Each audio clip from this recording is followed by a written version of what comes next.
welcome to the Higashi Honganji April monthly memorial Shotsuki Service.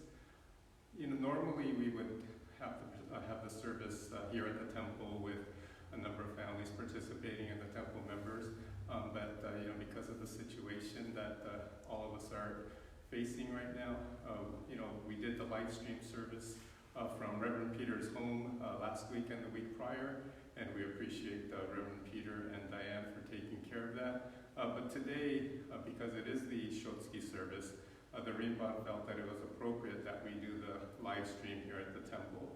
And so we will have our monthly memorial service here at the temple. So what we're going to do is start with the three treasures, Tisarana, and then we'll go right into the sutra chanting. Thank you.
Difficult is it to receive life in human form, now we are living it.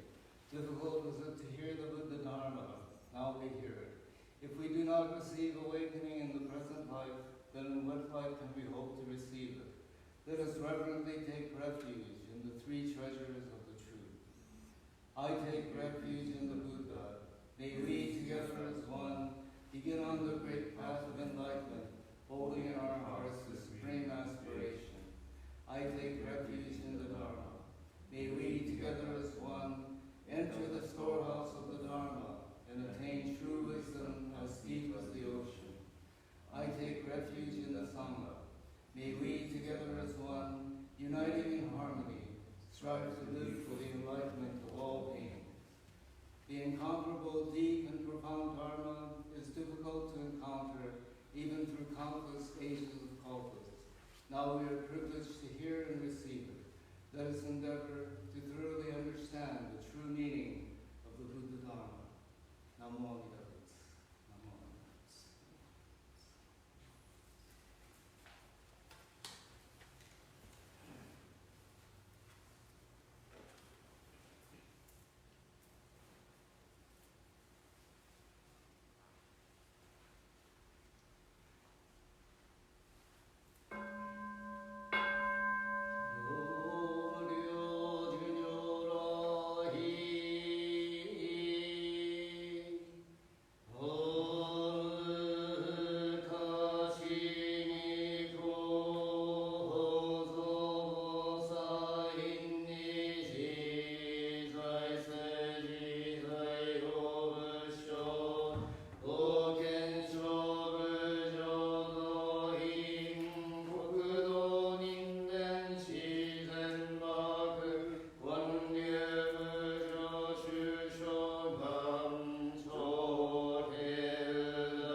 short-term memory. And so, I was thinking about maybe trying some of those drugs that they have at the drugstore. There's this one commercial for a drug called Prevagen, and I see it every day, on TV. At some point, when I'm watching TV, and this woman is looking for a drug, something that could help her with her short-term memory, and the pharmacist comes out, and he says, "Oh yeah, that's a good one. Why don't you try that?" And so she goes and buys it. And so every time I go to the pharmacy, I think about picking up the bottle, but I always forget. And so I still haven't been able to pick it up yet. Anyway, the last 2 Sundays we had Reverend Hata conduct the service from his home. And as our MC mentioned, we wanted to do the Shotsuki Memorial service here at the temple. And so anyways, we're trying that today. And since this is the April Shotsuki, we have the list of names of the people that are honored or remembered, in front of the altar, as we always do. And since no one is here today, we decided not to read the names because there are actually something like 170 names on the April list. And I was looking over it, and the oldest people on the list, well, in other words, the people who died longest ago, would be in 1925, so that's like 95 years ago. And they both passed away in April. The first one was April 22nd, a woman named Sumie Takemura, and the other person passed away in April of 1925 was April 30th, and her name was Mitsuko Nagamine. And so they were both, they passed away 95 years ago. First of all, I hope that you're all doing well in this very difficult period in the history of our country and really of our entire world. And we here in the office have not heard of anyone among our members in France who have contracted COVID-19, but I imagine with the unbelievable numbers of people infected, there may be someone out there who we don't know about. However, it's not important only that our family and friends are well. I think that as we watch the news every day, our hearts go out to the countless numbers of people infected, the many people who have died, and how heartbreaking that must have been for their family and friends. All we can do, I think, is to share in their pain and grief, and also to express our appreciation to the caregivers, everyone else who is supporting all of us as we try to instill some normalcy in our daily lives. We closed the temple, I think it was around March 11th or somewhere a little bit after that. And so one of the challenges has been, after we closed the temple, to receive our mail. And soon after we closed, our Susan put in an order for mail forwarding so that it would, all the mail would come to my house instead of to the temple. But over the last 2 weeks, it still hasn't happened. And so I've been coming pretty much every day to receive the mail from our mailman because we have to keep the gate open when he comes. But at any rate, that went well, and it seems like mail forwarding finally started yesterday, although at our house we only got like one mail coming to the temple, so it's a little bit questionable, but hopefully on Monday it'll be, it'll have fully, been implemented, and so no more mail will come to the temple. It certainly wasn't a difficult job, and in fact, I enjoyed kind of getting out of the house for a few hours every day, pretty much, and then driving the freeways. It's like there's no traffic no matter what time of the day or what day of the week it is, And so it hasn't been a real, bad experience of coming. But at any rate, today we observe our April Shotsuki Memorial Service. And since we don't have all of you here, as I mentioned, we dispense with the normal reading of the names. But what we are here to do is to remember and to honor all of the people who've passed away in the month of April during our long history. It's time to remember them and to make sure that we're doing the best we can to live up to their expectations, to respond to the wishes that they have for us.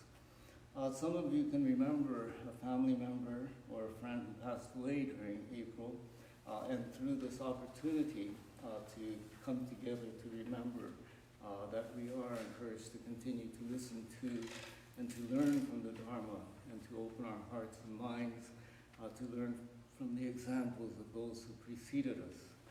This, I believe, is the important meaning of the memorial service. In this unprecedented time of the coronavirus and all of the people who've been infected and the unbelievable number of people who've passed away due to this virus, both in our country and throughout the world, it is so unbelievable, and yet it is happening. And one of the images of the Buddha from olden times is as a physician, a doctor, often depicted holding a bottle of medicine, the Buddha as a doctor. Of course, it wasn't meant that the Buddha could cure physical illness, but in improving one's outlook, perhaps people actually recovered from physical illness as well as the mental side as well. So it is at times like this that we can most benefit from the guidance given to us by the Buddha Dharma to make sense of what happened. And although there is no way to undo what occurred, these gatherings or these times when we can kind of be together give us the opportunity to reconfirm the preciousness of the lives that we live. I remember a story told to us way back in the early 90s by the bishop at that time, Reverend Tetsuro Sato. And he told us the story of a woman by the name of Noriko Tsuji. And he said one day, not long before that, there was an article in the newspaper, and the headline said, Noriko Tsuji gave birth to her second child. Now normally, for someone to give birth to a second child is not noteworthy enough to get into a major newspaper. But Noriko Tsuji was a unique person. She was born back in the late 1950s, the child of a woman who took a drug called thalidomide. The drug was being hailed as a miracle drug to aid mothers during their pregnancy, but in many cases what happened was that the babies that were born were severely deformed. Many of them, Noriko included, were born with almost no arms. Although it certainly wasn't the mother's fault, having been given the prescription from her own doctor, many of them, Noriko included, were born with almost no arms. And by the time that Noriko was 2, the mother realized that she had to be strict to teach Noriko to do things on her own for her future. And so she started to make Noriko get dressed by herself, to feed herself, and even though it was 100 times more difficult for her than with normal children, the mother continued to be stern. Noriko would eventually start yelling back, "I can't do it, you have to do it for me." And the mother related later that there were many days after a fight with her daughter, carrying her in her arms, both of them crying out of frustration. She thought about committing suicide and taking her child with her. But fortunately for Noriko, the family had the support of their temple and of the Buddha Dharma. And they were able to overcome the difficulties, and Noriko grew up to be as normal a child as it was possible, given her great challenge. Eventually, she received her education, got married, and maybe some 15 years ago, which was from when the Bishop Sato told me the story, she had given birth to her second child. And so in the newspaper article it said, Noriko has found her niche in life. She has found the work that only she could do.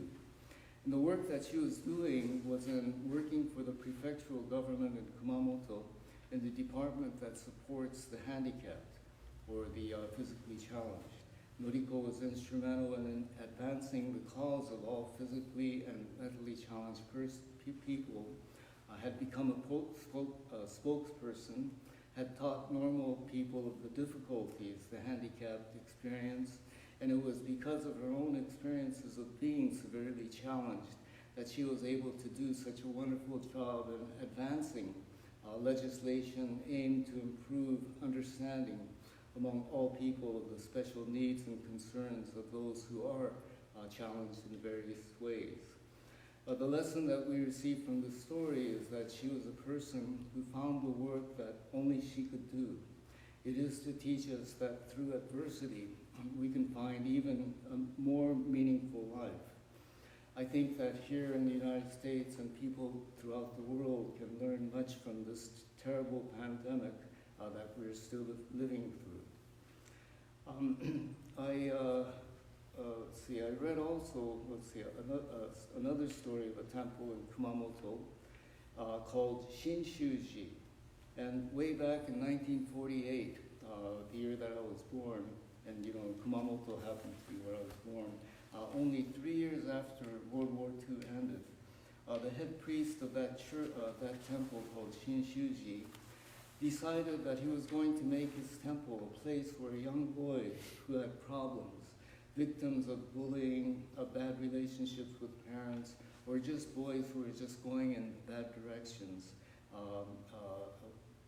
that he where those young people could be educated and nurtured. And so he took them in, but made them live a kind of like a monastic lifestyle, waking up at 6 a.m. to the sound of the temple bell, cleaning up the temple, then going into the hondo for morning service with the chanting of Shoshinken. Then they would cook breakfast, eat together, spend time learning about Buddhism from the priest, doing more chores, more studying, and living this kind of life every day. My friend was introduced to this temple which still maintains that structure, even though the priest who had established the program had passed away many years ago.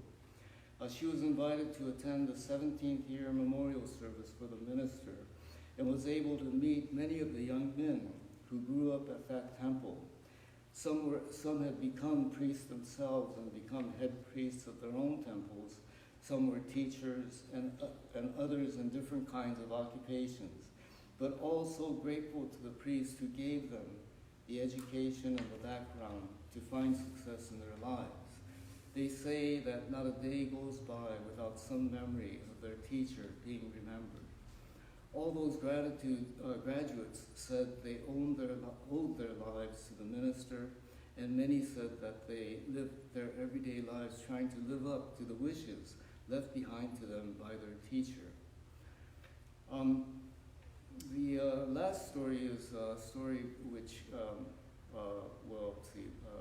a story that took place in Nagasaki, where I had taken a group of our young people for the youth Hoshidan.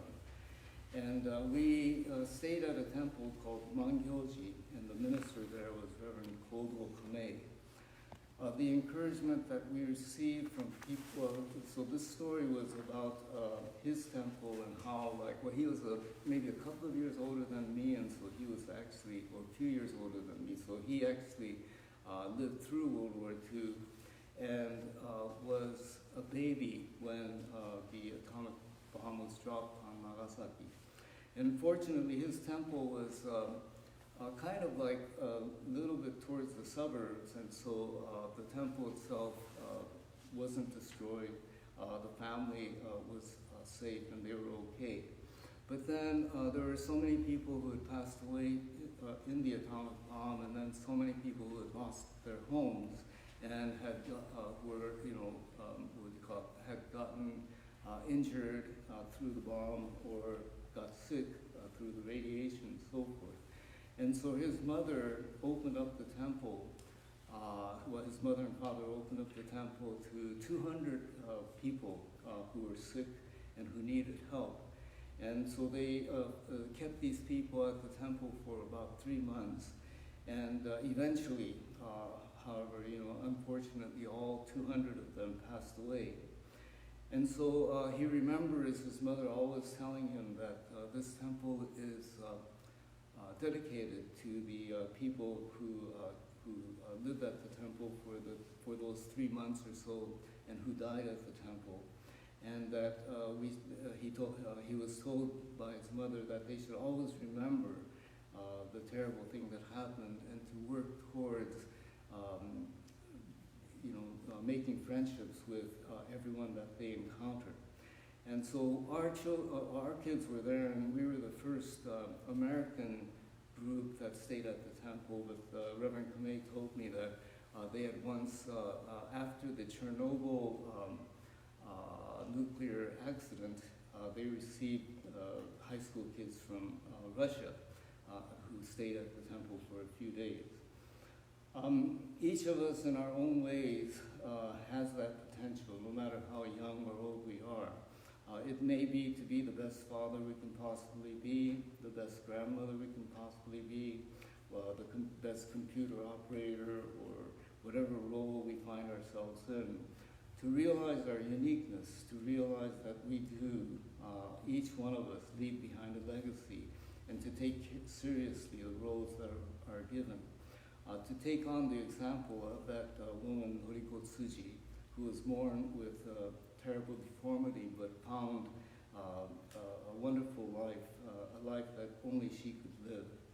And I think that those are the stories that can inspire us. I'm reminded of a poem written by Mitsuo Aida. I think I may be one of his best advocates, but this is a poem that I've introduced probably several times, and it's called The White Lily, and it goes like this. In a deep valley far away from people and towns, a white lily blooms with no one to see.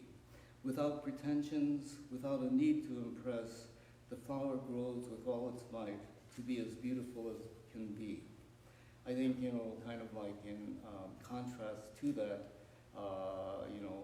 like lately we've been spending so much time at home, and when we're home we don't really get dressed or get dressed up or anything like that. And then when we go out, we want to make sure that we're not looking like bums, and so we get dressed and try to look nice in front of others. And the white lily reminds us that to be beautiful is not necessarily how you dress or the makeup you put on or anything like that, but it is to be people who can truly live together with everyone that we are fortunate to live together with, and to take care of each other, to support each other, and especially at a time like this, to take on that responsibility to do the best we can to keep ourselves healthy and others healthy as well. But if we have that opportunity, like the caregivers that we see on TV all the time, to also care for others. Okay, thank you for joining us today, and thank you for listening. Okay, we're going to end the service with Hondok-san. The Japanese version. Well, you can sing either.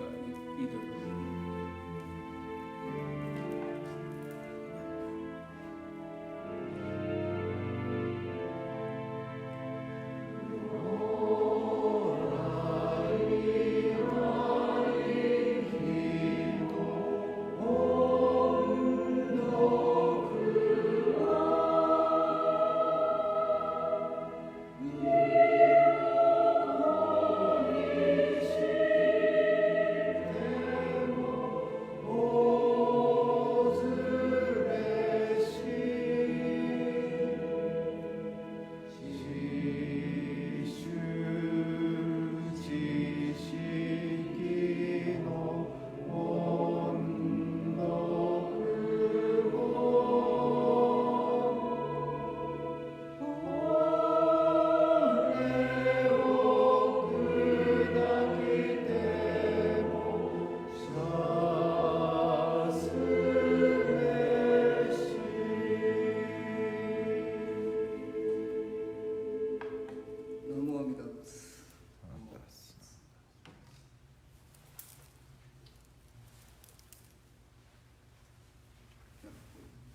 Okay, with this, we'll close our April Shotsuki Memorial Service, and thank you to all of you who were able to join us streaming. Okay. All right, thank you to Reverend Fujii, thank you to Shin for helping out with the service.